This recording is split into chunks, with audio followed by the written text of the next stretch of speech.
Huygens principal तो सीख लिए, अब करेंगे इसका एप्लीकेशन। कैसे?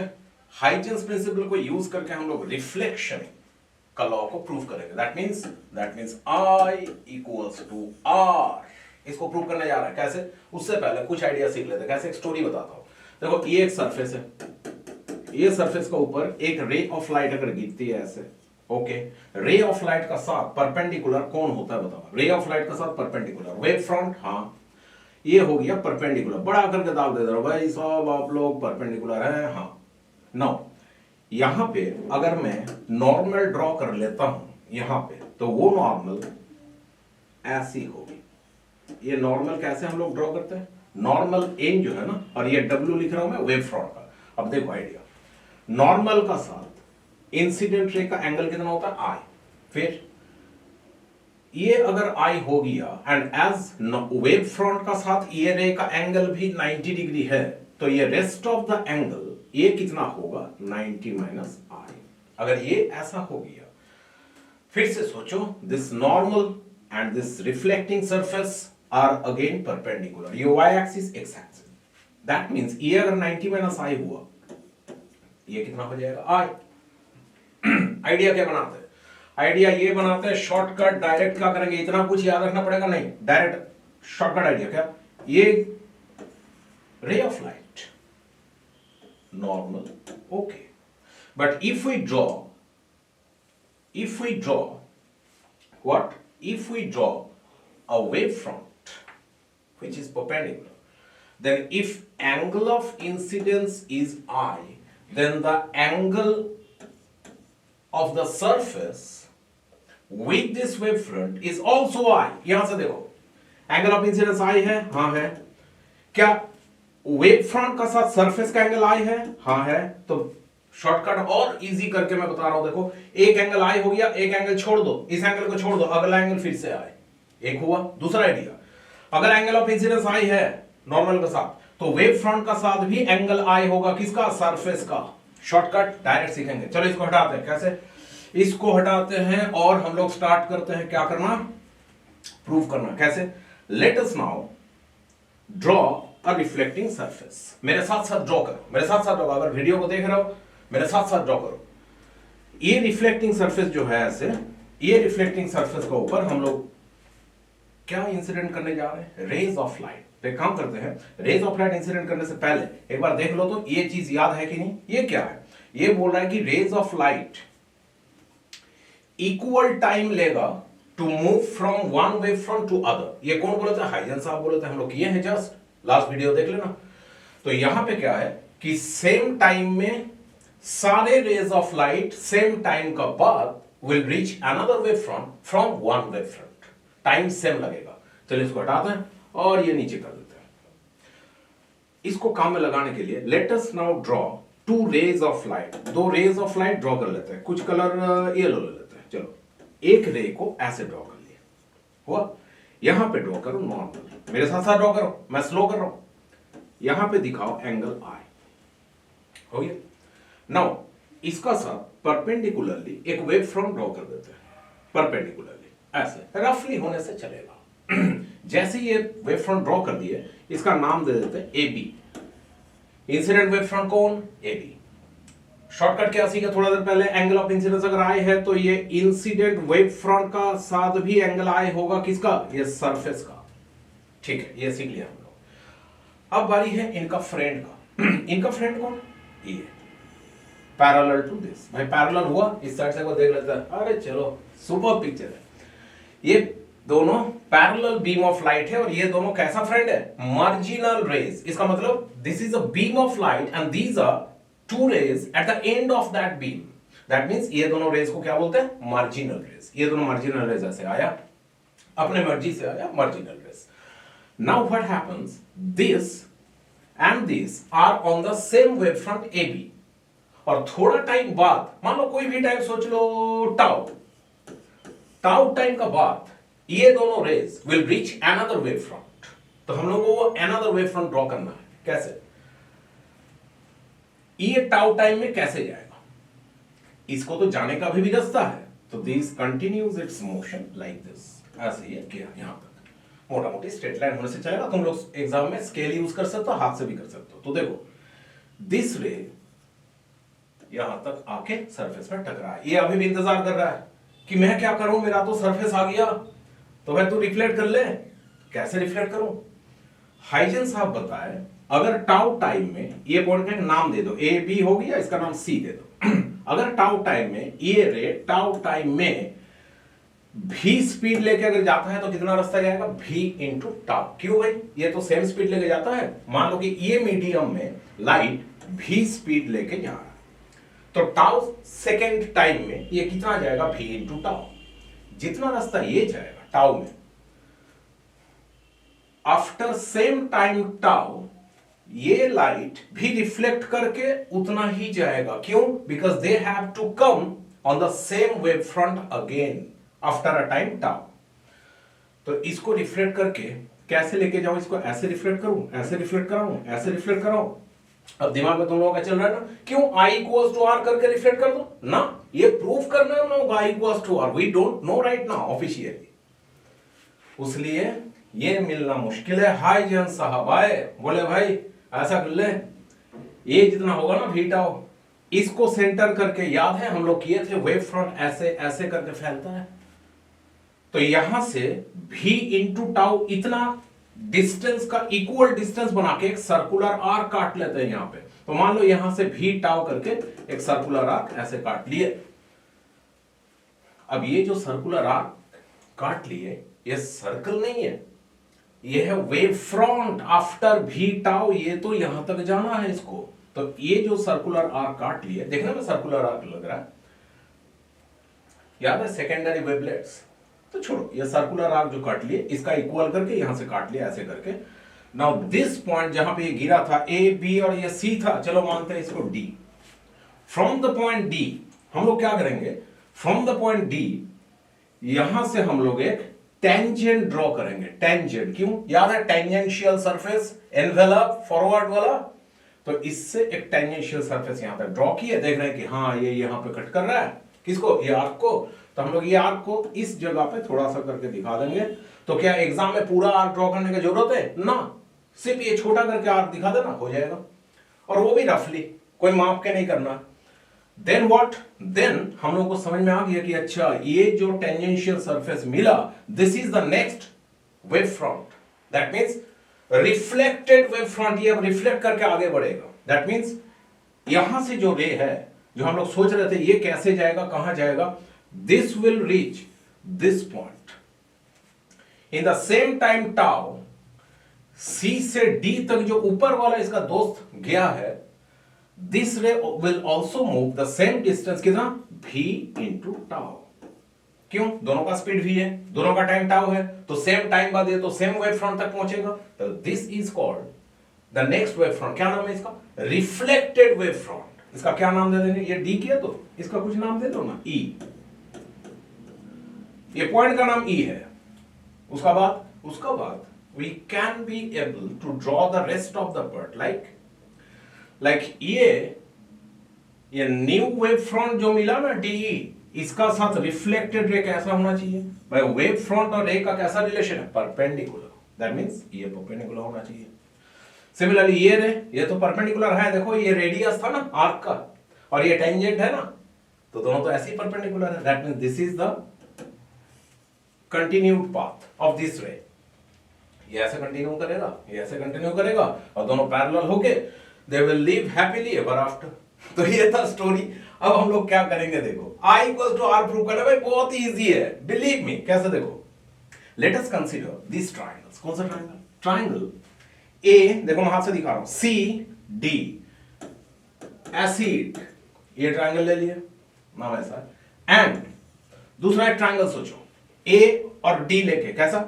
A E D and triangle A E D। ये दोनों ट्रायंगल में रिलेशन कैसा देखते हैं? हाँ समझ रहा हूं, यू अंडरस्टूड कि भाई कॉन्ग्रुएंट होगा जब करने जा रहे हैं। हाँ होगा, झटाझट 3 पॉइंट देखते हैं। कैसे? पॉइंट 1 देखो, क्या एडी साइड दोनों ट्राइंगल्स का कॉमन है, नीचे ये साइड हाँ कॉमन है, ये साइड तो इसमें भी है और ये साइड तो उसमें भी है, दैट मींस एडी कॉमन हो गया एक पॉइंट। पॉइंट नंबर 2 देखो तो नोटिस करके, क्या ये 90 डिग्री है? हाँ, रे का साथ वेव फ्रंट परपेंडिकुलर होता है, ये 90 डिग्री है, हाँ है, that means they have a right angle, I mean 90 degree angle, कौन सा? ए सी डी, ये एंगल, और उस ट्रायंगल का कौन है? ए ई डी, ये दोनों कितना डिग्री करके है? 90 डिग्री करके है। और कुछ और तो सबसे इंपॉर्टेंट कौन है? क्या हम लोग लिख सकते हैं कि ए से लेके ई उतना ही है भी टाउ जितना सी से लेके डी तक था भी टाउ? क्यों? यही तो दोनों इक्वल किए थे हम लोग हाइजेंस प्रिंसिपल के मुताबिक। According to Huygens principle A E should be equal to C D. चले, ये हुआ थर्ड पॉइंट। तीनों पॉइंट्स को एक साथ जोड़ो, देखो सास बहु बोल रहे, मतलब ए से एस, साइड एंगल साइड, ए से एस, तो ये दोनों ट्रायंगल कॉन्ग्रुएंट है, खुशियां मना लो। और कॉन्ग्रुएंट है तो सब चीजें इक्वल होंगे। तो मैं तुम लोगों को बोला था इंसिडेंट वेव फ्रंट का साथ ये एंगल अगर आई हो सकता है, तो रिफ्लेक्टेड वेव फ्रंट जो है उसका साथ भी तो सरफेस का एंगल आर होना चाहिए। नहीं, ये मैं नहीं बताया था, ये बताया था, तो शॉर्टकट था ना, मैं बोला था ना, सब में अप्लाइड होगा। कैसे?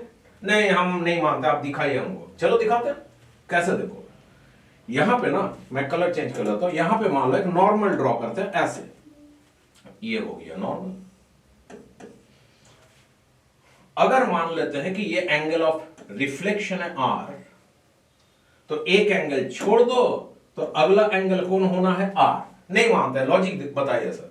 ओके, ये अगर आर है तो ये 90 माइनस आर होगा। हाँ होगा, क्यों? क्योंकि वेव फ्रंट रे परपेंडिकुलर। ये अगर 90 माइनस आर हो गया, अब बताओ नॉर्मल का साथ क्या ये सरफेस परपेंडिकुलर है? हाँ है। तो ये अगर 90 माइनस आर है तो ये साइड का एंगल आर है, easy. That means incident wave front और रिफ्लेक्टेड वेव फ्रंट दोनों का ही एंगल्स आई और आर मान के चलना। एग्जाम में डायरेक्ट लिख देना, इसको उतना सोचना नहीं है, लॉजिक भी देने की जरूरत नहीं है, डायरेक्ट ये कर देना। और हम लोग क्या करेंगे? वी विल कंसीडर, रिपीट कर देना, we will consider two triangles. देखो ये एक ट्रायंगल है एसिड वाला एसीडी, और दूसरा ट्रायंगल देखो ऐसा था, ऐसा एईडी। ये दोनों ट्रायंगल को क्या प्रूव करेंगे? कॉन्ग्रुएंट। कैसे? सास ए से एस, साइड एंगल साइड, एक एंगल उसमें से 90 डिग्री हो जाएगा, बस दे आर कॉन्ग्रुएंट, तब ये दोनों एंगल्स भी इक्वल होंगे, आई और आर। दैट्स इट, ये पार्ट खत्म हो गया। अब हम लोग चलते हैं कहां पे? नेक्स्ट पार्ट में।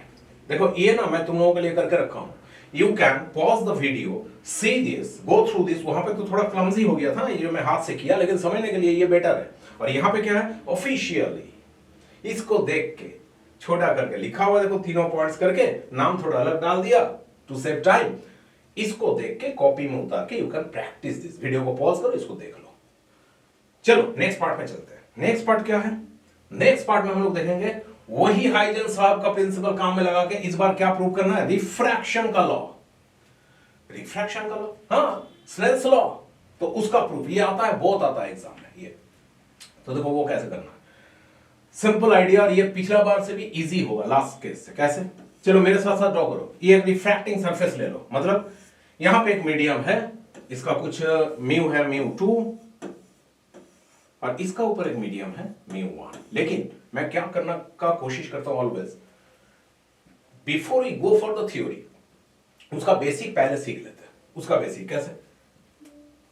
इसका बेसिक ऐसा है कि भाई एक रे जब इंसिडेंट करता है तो इसका जो स्पीड होता है ना, लाइट का जो स्पीड होगा, यहां पे मान लो v1 है, ये मीडियम म्यू1 है। जैसे इट एंटर्स अनदर मीडियम, रास्ता तो चेंज हो जाता है, साथों साथ speed also changes, let it be v2। अब हम लोग जो म्यू का डेफिनेशन सीखे थे ना रिफ्रैक्टिव इंडेक्स का, तो that was absolute RI, refractive index, that was given by the ratio of speed of light in vacuum divided by speed of light in that medium concerned। तो mu अगर c bye v है तो देखो तो mu 1 को ऐसे लिख सकते हैं c बाय v1, म्यू 2 को ऐसे लिख सकते हैं c बाय v2, हाँ लिख सकते हैं। 1 को 1, 2 को 2 लिखे, खराब क्या लिखे, ठीक ही लिखे। Now if you take a ratio μ1 mu 2 क्या आ जाएगा देख रहे हो, c तो कैंसिल हो जाएगा, स्पीड का उल्टा रेशियो आ जाएगा v2 बाय v1। अच्छा स्पीड माने तो ये भी होता था frequency into wavelength, frequency into wavelength, हाँ फ्रीक्वेंसी इनटू वेवलेंथ तो मालूम है हम लोगों को, but how I have written n lambda to n lambda 1, भाई n का क्या दोष हो गया, वो 1 2 क्यों नहीं हुआ, because that is the only thing, ये शॉर्ट क्वेश्चन आ सकता है याद रखना, that is the only thing that does not change when a wave moves into another medium from one medium, that is frequency, वो सेम रहता है, short question आता है। तो इसलिए n को n ही रखे हैं, ना 1 ना 2, तीनों को मिला लो, रेशियो ऑफ आर आई, देखो inverse ratio of speeds, inverse ratio of wavelength, speed का रेशियो वेवलेंथ का रेशियो सेम ही होता है, फ्रीक्वेंसी कट गया तो म्यू का साथ उल्टा रिलेशन है दोनों का, ठीक है। ये दिमाग में रखते हुए हम लोग आगे बढ़ते हैं, चलो दिस इज द बेसिक, इसको दिमाग में रखते हुए हम लोग आगे बढ़ते हैं, आगे मतलब नीचे बढ़ते हैं क्योंकि यहां पर जगह नहीं है, नीचे फिर से फ्रेश करके करते हैं। चलो मेरे साथ साथ ड्रॉ करो, ये हो गया एक मीडियम μ2 लिख दो इसको, ठीक, इस मीडियम को लिख दो μ1। अब ना इसको थोड़ा बड़ा करने से अच्छा होगा, क्योंकि देखना थोड़ा देर बाद इसको मैं थोड़ा बड़ा करता हूं। एग्जाम में तुम लोग भी ऐसा करना, ये जो मैं किया एग्जाम में ऐसा करना, थोड़ा चौड़ा करके लेना। क्यों? क्योंकि मेरा सजेशन ये है, always take the rays of light, technique क्या है, शॉर्टकट आइडिया बता रहा हूं, रेज ऑफ लाइट को ऐसे लेना, ताकि ऐसे करके मत लेना, ऐसे करके। तो ये कैसे करके लिए मत लेना, टेढ़ा हो गया उसलिए नहीं, मैं बोलना चाहता हूं रेज को ना ऑलवेज ऐसे लेना, इंक्लाइन करके लेना, ज्यादा एंगल करके गिराना, that helps you keep your sketch drawing clean, और आई आर ये सब एंगल आराम से दिखा सकते हैं। नहीं तो वेव फ्रंट का साथ रेज इतना क्लोज आ जाएगा, पिक्चर अच्छा नहीं होगा। चलो स्टार्ट करते हैं। तो इसको दिखाओ आई एंगल, मेरे साथ साथ ड्रॉ करो। ये कौन है? नॉर्मल, ठीक है। अब इसको यहां तक ये आ चुका है तल, that means we should draw a perpendicular to this. ये कौन है? ये इंसिडेंट वेव फ्रंट है। चलो इसका रफली इसका साथ परपेंडिकुलर नाम दे देते हैं A B, incident wave front. अब इसका साथ कौन आने वाला है? इनका फ्रेंड। ये ऐसे आएंगे। क्या टेढ़ा हो गया? नहीं, मोटा मोटी ठीक है। ये कैसे आएंगे? परपेंडिकुलर, नॉर्मल होगा ये दोनों। नाउ ये पॉइंट का नाम दे दो C, just like the previous case. अब क्या होगा? ये रे टाउ सेकेंड टाइम लेगा टू रीच द सरफेस। मान लेते हैं ऐसा कि इट टेक्स अ टाइम, ये टेढ़ा हो गया थोड़ा, मैं इसको इरेज करके होगा। It takes a time tau to hit this surface. ये इंटरफेस में गिरने के लिए इसको कितना टाइम लग गया? Tau. That is tau time में सी से लेके ये डी तक पहुंच गया। डी ये कितना टाइम लिया? टाउ। नाउ जैसे थोड़ा सा डिस्कशन हुआ, μ1 मीडियम में लाइट का स्पीड कितना? v1। जैसे इट एंटर्स μ2 मीडियम, इनका स्पीड तो चेंज हो जाएगा। जैसे ये v2 स्पीड लेके नीचे आएगा rays of light, their speed will change. कितना हो जाएगा? v2। अब देखो मैं तुम लोगों को बोला था कि ये थोड़ा चौड़ा लेना, तो ये निकल सकता है। भाई साहब हिलो मत, एक जगह पे रहो। बात सुनता है। क्या करेंगे कि इसको ना, ये पार्ट को इरेज कर देता हूं, इरेज करके इसको और चौड़ा ले लेता हूं, ऐसे करके। अब क्या होगा देखो, यहां पे भी नॉर्मल ड्रॉ करते हैं वो। नाउ t सेकंड में ये लाइट आ रहा है v1 स्पीड लेके, t सेकंड में ये कितना जाएगा आगे? v1 into tau vt, okay. लेकिन ये रे जब तक the time in which it travels from c to d, the other ray, this वाला नीचे वाला ray, it has already reached the surface. तो ये तो तब तक ये सरफेस में जाता हुआ रहेगा। That means if it continues it's journey in the other medium, then the speed of light in this medium, यहां पे अगर लाइट जाएगा तो इसका स्पीड तो v1 नहीं रहेगा ना, it will become v2। तो टाउ सेकंड में ये कितना जा सकता है? v2 जा सकता है। v2 इधर जाएगा, इधर जाएगा, इधर जाएगा, किधर जाएगा? तो Snell's law sin i by sin r करके इसका r मिल जाएगा ना ना ना, we don't know that official, we are going to prove that. तो सेम आइडिया देखो, स्टोरी में सेम तरीके से क्यों बोल रहा हूं, so that it appears to be consistent with the last theory. कैसे v1 टाउ, ये तो क्या, ये तो हम लोग समझ पा रहे हैं कि it will move a distance v2 tau in same time tau and they will come after same time to the same wave front. Huygens साहब बोले थे। उसके लिए क्या करेंगे, यहां से सेकेंडरी वेवलेट्स निकलेगा तो ऐसे गोला, लास्ट क्लास में किए थे, गोला निकलेगा ऐसे, तो v2 into tau, v2 into tau would be the path traveled by the ray which has already entered the medium mu2। तो v2 into tau मान लो इतना हो रहा, v2 into tau।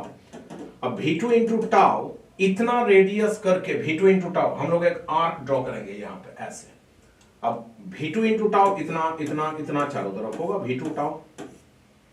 तो हम लोग क्या करेंगे, ये सबको हटा दे रहा हूं, ये सबको क्या करेंगे हम लोग, v2 into tau का एक रफली एक आर्क ड्रॉ कर लेते हैं यहां से ऐसे, कि ये v2 into tau का आर्क है। तो ये अगर v2 into tau वाला आर्क है ऐसे, तो ये डिस्टेंस कितना हो जाएगा, v2 into tau, उतना रेडियस का आर्क ड्रॉ कर लिया ऐसे।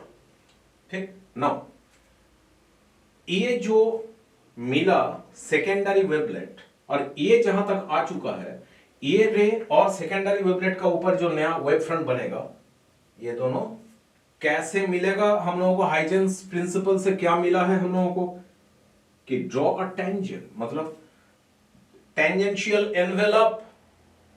हाँ ड्रॉ कर लिया ऐसे, मतलब ये एनवेलप होगा ना, ये तो टेंजेंट नहीं हो रहा, ये होगा, हाँ ऐसा करके टच करके ये होगा टेंजेंशियल एनवेलप। अब क्वेश्चन ये है, एग्जाम हॉल में मैं ऐसा करके ये सॉफ्टवेयर से ड्रॉ करूंगा क्या, नहीं, बहुत आसान है। You need not to draw this whole arc, रफली एक वेव फ्रंट ड्रॉ करके जहां पे तुम चाहते हो कि इसको ड्रॉ करेंगे, किसको, रे को, वहां पे एक छोटा सा आर्क ऐसे ड्रॉ कर देना, हो जाएगा। ये सब ड्रॉ करने का कोई जरूरत नहीं, मतलब एग्जाम हॉल में ये सब करने का कोई जरूरत नहीं है। ये सब तो एक छोटा सा आर्क ड्रॉ कर देना और यहां से लेके इसका टेंजेंट ड्रॉ करना। ये क्या रफली हो सकती है कि माप के करेंगे, एकदम रफली जस्ट बस। Now draw this refracted ray through this point, मिल गया रिफ्रैक्टेड रे ये, तो इसी का पैरेलल करके इसको भी ड्रॉ कर देंगे। एक्चुअली एक बात बोलूं, ड्रॉ कर देना ये पैरेलल करके पहले, उसका बाद ये सब ड्रॉ करना, incident wave front, refracted wave front. कैसे, ये दोनों का साथ परपेंडिकुलर लाइन खींच देना and again draw a perpendicular line perpendicular to both these two rays which are parallel between themselves। that means इस बार ना ये परपेंडिकुलर हो गया और ये परपेंडिकुलर,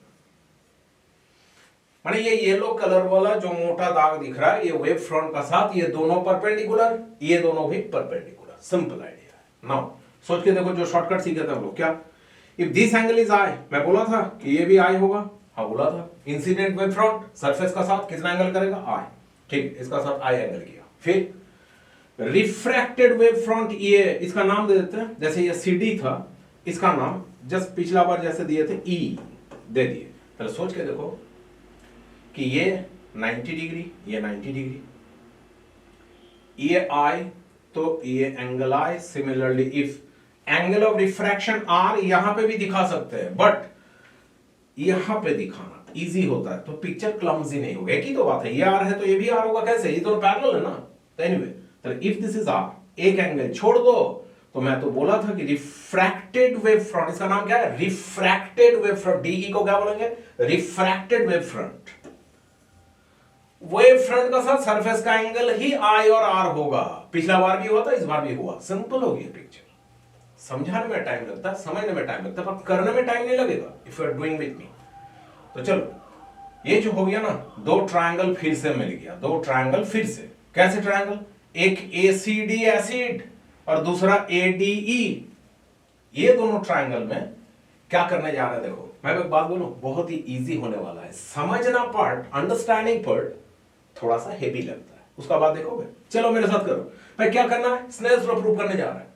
स्नेल्स लॉ में लेफ्ट साइड में क्या आता था, very popular, sine i by sine r. चलो उसको लिखते हैं, sine i by sine r. देखो तो अब एक चीज देखो, दिस इज 90 डिग्री, 90 डिग्री का ऑपोजिट साइड ये जो है ना, ये साइड कौन, एडी बोल के जो ये साइड है ना, एडी, ये एडी साइड मोटा कर दिया, ये एडी साइड है hypotenuse for the upper triangle और लोअर ट्रायंगल दोनों के लिए। दैट मींस इसके लिए हाइपोटेन्यूज, ये एंगल का ऑपोजिट साइड को बोलेंगे परपेंडिकुलर। तो ये कौन है, ये है बेस ऑफ दिस ट्रायंगल। ठीक, सिमिलरली 90 डिग्री का ऑपोजिट साइड हाइपोटेन्यूज, एंगल का ऑपोजिट साइड ये है परपेंडिकुलर इधर। तो ये कौन है, ये है बेस। अब ये वैल्यू इसका कितना है, देखो ए से जब ई तक पहुंचा था ये लाइट, तब टाउ टाइम में वो कितना गया था भाई, स्पीड था v2 और टाइम टाउ। तो क्या हम लोग ये लिख सकते हैं, थोड़ा साइड में लिख देता हूं, यहां पे लिख देता हूं, ठीक है, यहां पे लिख देता हूं। देखो तो सी डी तो दिख रहा है v1 टाउ है, और बोलो तो ए ई कितना है, ए ई, ये तो v2 टाउ, टाइम तो सेम होगा ना दोनों का, v2 इंटू टाउ। चलो इतना आइडिया लेके स्नेल्स लॉ में पुट करते हैं। चलो साइन आई, इस ट्रायंगल को देखो, ये ट्रायंगल ऊपर वाला कौन सा, एसिड ट्रायंगल, एसीडी, इसमें साइन आई का वैल्यू कितना आ रहा है, परपेंडिकुलर ये होगा सीडी बाय हाइपोटेन्यूज 90 का opposite side 80 divided by sine r. देखो तो नीचे वाला ट्रायंगल का साइन आर, एंगल का opposite side A E divided by इसका भी हाइपोटेन्यूज एडी होगा। पहले बात हो चुका है कि कॉमन हाइपोटेन्यूज दोनों ट्रायंगल का, एडी एडी तो कैंसिल हो जाएगा, बचेगा क्या, सीडी बाय एई, एडी एडी कैंसिल, बचेगा क्या बोलो, सीडी बाय एई। नाउ सीडी देखो तो सीडी कितना है, तो नीचे लिखा हुआ है v1 tau, A E v2 tau, tau tau तो कैंसिल, टाउ टाउ कैंसिल हो गया, तो बचा क्या v1 by v2। Can we now write it mu2 by mu1? ये कैसे, ये कैसे भाई साहब किए थे, ये किए थे ना, ये देखो म्यू का रेशियो स्पीड का रेशियो को उल्टा होता है, 1 2 छोड़ो, उल्टा होता है, inverse relation. That means if we move here, यहां पे हम लोग है लास्ट स्टेज में, क्या रेशियो ऑफ द स्पीड्स क्या बन गया, इनवर्स रेशियो ऑफ म्यू। अब हम लोग ये जानते हैं म्यू2 बाय म्यू1 मतलब म्यू2 विथ रेस्पेक्ट टू 1। अरे आ गया, we have proved, you have proved, sine i by sine r mu, mu मतलब mu of the second medium with respect to the first. तो स्नेल्स लॉ के हिसाब से हम लोग फर्स्ट सेकंड दोनों मीडियम का म्यू का रेशियो को एक म्यू बना दिए, तो sine i by sine r equals to 1 mu. ऐसे भी लिख सकते हो, या तो फ्रॉम दिस लाइन, देखो यहां पे और यहां पे अगर कनेक्ट करोगे ये दोनों को, तो इस लाइन से क्या मिलेगी, इस लाइन से हम लोग ऐसे भी लिख सकते हैं mu sine i equals to mu sine r. इसको हम लोग क्या पढ़े थे, we knew this, we know this as general form of Snell's law. Question में देख लेना क्या प्रूव करना दिया है, ओनली स्नेल्स लॉ की जनरल फॉर्म। अगर बोलता है जनरल फॉर्म, इसको लिख दो, ओनली स्नेल्स लॉ तब भी इसी को लिख देना, नो प्रॉब्लम। चलो सीख गए ये। अब हम लोग चलते हैं नेक्स्ट पेज में, ये तुम लोगों के लिए मैं करके रखा हूं, पेज को छोटा कर देता हूं so that you get everything here. देखो यहां पे देखो, ये जो बीसी एडी ऐसा करके नाम दिया हूं, नाम थोड़ा सा बदल के दिया हूं, वहां पे थोड़ा सा अलग है, उससे क्या जाता है, what's in your name, idea है सब कुछ फिजिक्स स्टूडेंट के लिए। चलो तो ये है, इसको ना वीडियो को पॉज करके कॉपी पेन लेके बैठो, ड्रॉ करो अपने से, इफ यू रियली नीड तब इसको देख देख के प्रूफ करो, अदरवाइज मेरा विश्वास है you are now well equipped to prove this by yourself only. खुद ही कर सकते हो इसको, ट्राई करो ना एक बार, वीडियो पॉज करके बस ट्राई करो। चलो हो गया, I hope you have done that. Next part में चलते हैं, यहां पे ये क्या है भाई, ये एक न्यूमेरिकल है, वन ऑफ इट्स काइंड। ये अगर न्यूमेरिकल आया यहां से सम, तो यही आएगी इस टाइप के। क्या गारंटी है सर, ना गारंटी नहीं है, फिजिक्स में no one gives a guarantee. अगर दे रहे हैं तो ही और she is wrong, very wrong. तभी ना फिजिक्स है, फिजिक्स में कंसेप्ट इज एवरीथिंग, तो मैं कंसेप्ट सिखाना चाहता हूं, बट मोस्ट पॉपुलरली ये सब आता है, उसलिए बोल रहा। चलो विदाउट वेस्टिंग टाइम, ये इंसिडेंट एक पैरेलल बीम है, देखो ये बीम है, मार्जिनल रेज बोले थे तब, ये बीम आ रहा है कितना डिग्री एंगल करेगा, 60 डिग्री, मतलब ये अगर 60 डिग्री है तो क्या ये भी 60 डिग्री होगा? हाँ होगा, पैरेलल है ना। रिफ्रैक्शन का बाद ये फिर से पैरेलल जा रहा है, ये अगर 45 डिग्री है ये भी 45 डिग्री होगा? हाँ होगा। एक चीज डाउट लग रहा है, समझ में नहीं आ रहा है, क्या डाउट? क्या भाई, इतना पतला सा आया था रे जिसका गैप था 10 सेंटीमीटर, वो आफ्टर रिफ्रैक्शन इतना चौड़ा कैसे हो गया? और तो और क्वेश्चन वही है कि इसका विड्थ कितना होगा रिफ्रैक्टेड बीम ऑफ लाइट का। लो भाई अजीब चीज है, तो रे का विड्थ चेंज हो जाता। हाँ भाई, ये खाना खा लिया, ये μ1 है एक मीडियम, ये μ2 है दूसरा मीडियम, यहां पे खाना खा के थोड़ा फूल गया तो विड्थ विल चेंज, और उसी को लेके सम आता है। मैं ना तुम लोगों को दो आइडिया बता दे रहा हूं, एक ही आइडिया से ये सम बन जाएगा। अगर सम थोड़ा लेंथी बनाया गया then also you can do that. तो फर्स्ट इसको सॉल्व करते हैं कैसे। अब देखो मैं जो बोल रहा हूं ऐसा नहीं कि वही सबसे इजीएस्ट प्रोसेस है, you can even find easier processes जो तुमको लगता है, मैं सिर्फ गाइड कर रहा हूं। देखो एक पॉइंट का नाम कुछ ले लो ना, ए पॉइंट का नाम उसी का जोड़ीदार बी, दो पॉइंट्स ले लिए, तो लेके क्या होगा, आइडिया ये है कि ए बी ना, हम लोग देखे थे ए बी दोनों के लिए सेम साइड होता है, कॉमन साइड। कौन दोनों? Wave front. इससे अगर एक वेव फ्रंट ड्रॉ कर देंगे ना ऐसे परपेंडिकुलर करके, इसका नाम क्या हो जाएगा, इंसिडेंट वेव फ्रंट। और यहां से देखो नीचे ये ड्रॉ कर देंगे ना, इसका नाम क्या हो जाएगा, रिफ्रैक्टेड वेव फ्रंट।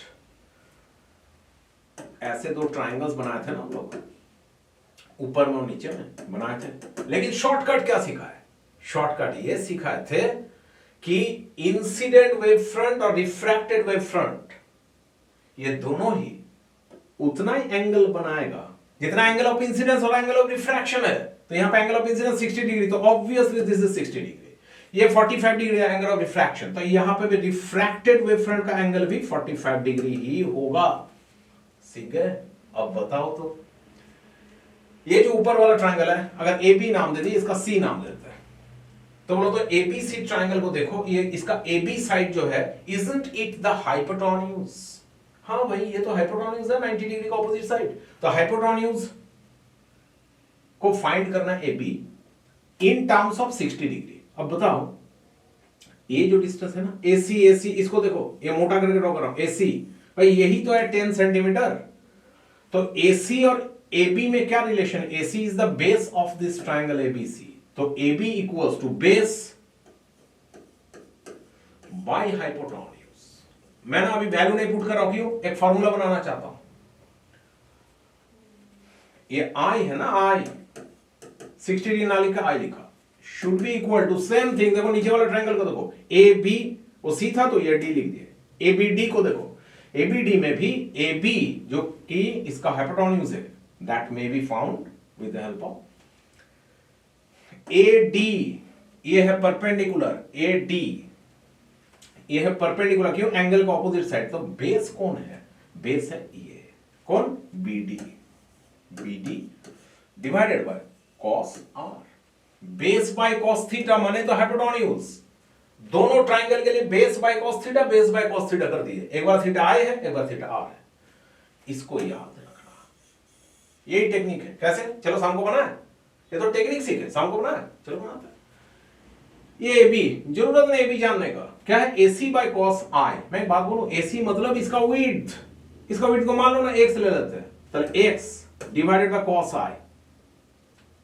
तो एक काम करता हूं, x क्यों, x का वैल्यू तो दिया हुआ है, कितना, 10, तो लिख रहा हूं 10 by cos I, cos I कितना दिया हुआ है, cos 60 डिग्री, इसका हो गया cos 60 इक्वल्स टू सेकेंड वाला, इसका वेट को मान लो b बाय इसका cos 45 डिग्री।